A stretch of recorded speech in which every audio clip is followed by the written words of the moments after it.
Assalamualaikum warahmatullahi wabarakatuh. Perkenalkan, nama saya Aulia Nanda. Saya dari PGMI 2. Saya akan menjelaskan tentang perumusan Pancasila sebagai dasar negara. Baik, sekarang kita akan masuk kepada sejarah perumusan Pancasila. Sejarah perumusan Pancasila. Menjelang kekalahan tentara Kekaisaran Jepang pada Perang Pasifik, tentara Jepang pun berusaha menarik dukungan rakyat Indonesia dengan membentuk Dokuritsu Jumbi Kosakai atau disebut dengan Badan Penyelidik Usaha Persiapan Kemerdekaan Indonesia. Jadi Jepang itu menjanjikan kemerdekaan kepada Indonesia. BPUPKI atau bisa disebut dengan Badan Penyelidik Usaha Persiapan Kemerdekaan Indonesia. Badan ini dibentuk oleh Jepang, jadi ada nama Jepangnya juga, yaitu Dokuritsu Jumbi Kosakai. Pada tanggal 1 Maret 1945 akan diumumkan sebuah badan ini dan diresmikan pada tanggal 29 April 1945 yang diketuai oleh Dr. Rajiman Widyodiningrat dan dengan wakilnya yaitu orang Jepang yang bernama Ichi Bangasai Yoshio. Tugas BPUPKI adalah mempelajari, mempersiapkan, menyelidiki dan mempersiapkan segala hal yang diperlukan dalam Indonesia merdeka. Jadi BPUPKI ini mempunyai anggota yaitu 74 yang saya ketahui, dan 67 orang Indonesia dan 7 orang Jepang. Jadi sidang BPUPKI ini diadakan pada tanggal 29 Mei sampai 1 Juni 1945. Pada rapat pertama ini diadakan di Gedung Choi Sang-in di Jalan Pelamboyan 6 Jakarta, yang kini dikenal dengan sebutan Gedung Pancasila. Jadi selama sidang BPUPKI yang berlangsung selama 3 hari ini, ada juga 3 tokoh penting Indonesia, yang itu Muhammad Yamin, Supomo, dan Soekarno, yang menyumbangkan gagasannya untuk dasar negara Indonesia. Jadi dalam pidato singkat di hari pertama, Muhammad Yamin menyampaikan 5 asas untuk negara Indonesia merdeka. Isi dari kelima asas tersebut adalah 1. Kebangsaan, kedua, kemanusiaan, ketiga, ketuhanan, dan keempat, kerakyatan, dan terakhir kelima, kesejahteraan rakyat. Baik, selanjutnya ada Supomo yang menyatakan gagasannya tentang rumusan 5 dasar negara, yaitu 1. Persatuan, kedua, kekeluargaan, ketiga, keseimbangan lahir dan batin, keempat, musyawarah, dan kelima, keadilan rakyat. Dan dalam pidatonya di sidang BPUPKI tanggal 1 Juni 1945, Soekarno menyampaikan pidato yang berisi gagasan mengenai dasar negara yang terdiri dari 5 butir gagasan. Gagasan tersebut adalah 1. Kebangsaan Indonesia, kedua, internasionalisme dan keprikemanusiaan, ketiga, mufakat atau demokrasi, keempat, kesejahteraan sosial, dan kelima, ketuhanan yang berkebudayaan. Selain itu, Soekarno juga mengusulkan 3 dasar negara yang diberi nama Ekasila, Trisila, dan Pancasila. Namun di mana akhirnya dasar negara yang dipilih adalah Pancasila.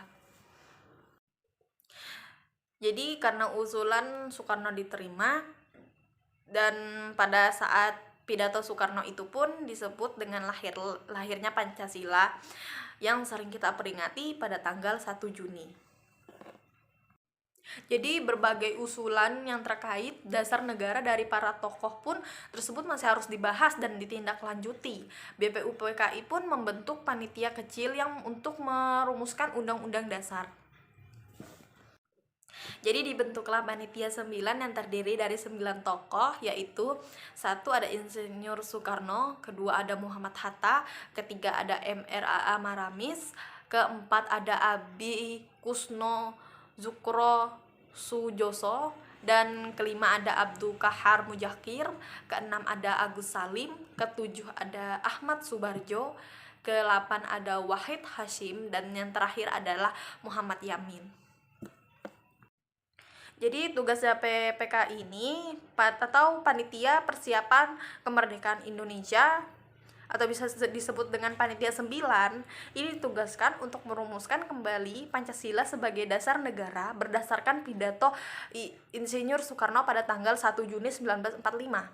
Jadi untuk menjadikan dokumen tersebut sebagai teks untuk memproklamasikan kemerdekaan Indonesia. Dari panitia kecil itu dipilih 9 orang yang dikenal dengan panitia 9.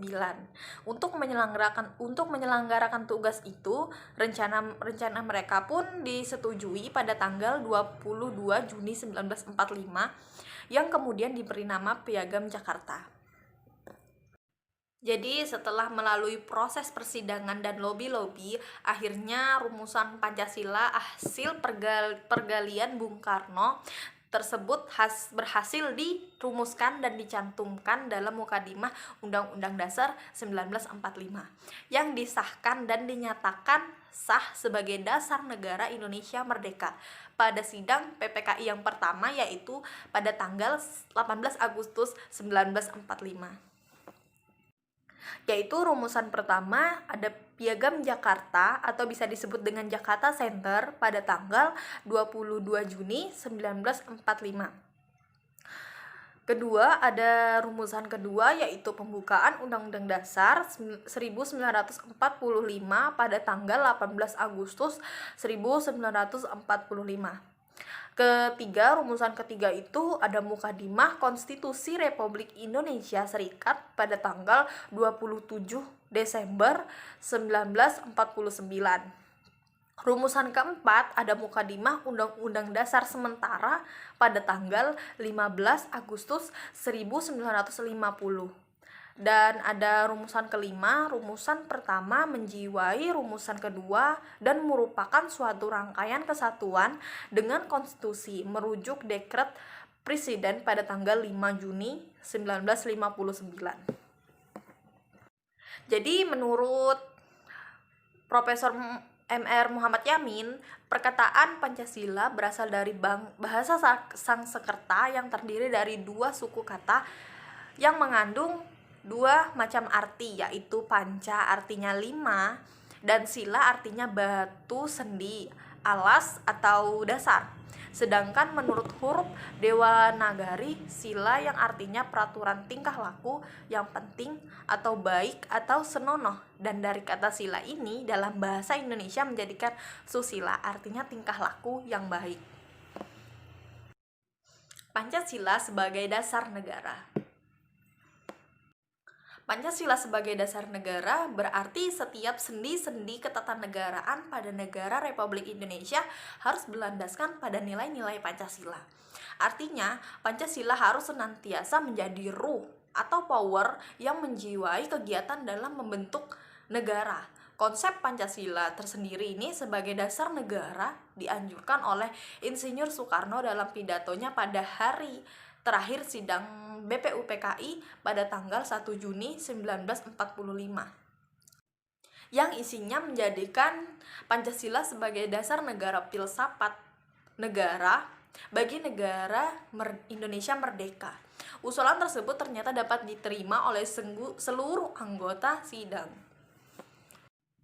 Jadi sejak saat itu Pancasila sebagai dasar negara yang mempunyai kedudukan sebagai berikut. 1. Sumber dari segala sumber hukum di Indonesia. Contohnya seperti masyarakat yang taat pada syariat agama. Contoh kedua yaitu rakyat yang mempunyai sifat adil dan punya adab kepada sesama. Yang kedua adalah meliputi suasana kebatinan dari Undang-Undang Dasar 1945. Ini artinya bahwa suasana kebatinan atau suasana kejiwaan atau perasaan-perasaan dari para pendiri Undang-Undang Dasar atau disebut juga dengan para perancang Undang-Undang Dasar. Ketiga, menciptakan cita-cita hukum bagi hukum dasar negara. Jadi cita-cita hukum ini yang dimaksud adalah karena kedudukannya sebagai pokok kaidah fundamental negara.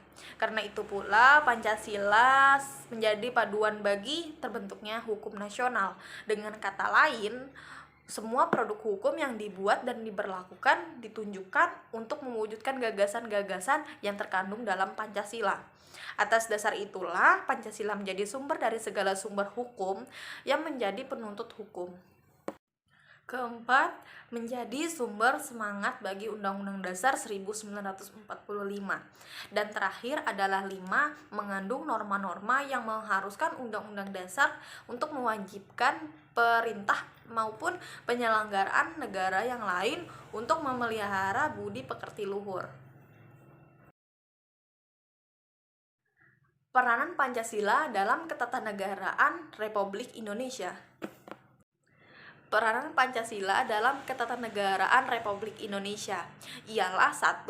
Pancasila sebagai pemersatu bangsa, yaitu dengan menyatukan banyak perbedaan-perbedaan yang ada di antara masyarakat. Kedua, Pancasila sebagai dasar filsafat atau pandangan hidup dalam berbangsa dan bernegara.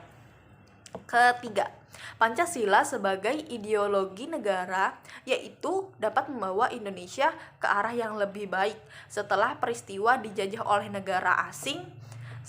Jadi sebagai pondasi dalam memperkuat sifat religi dan sosial.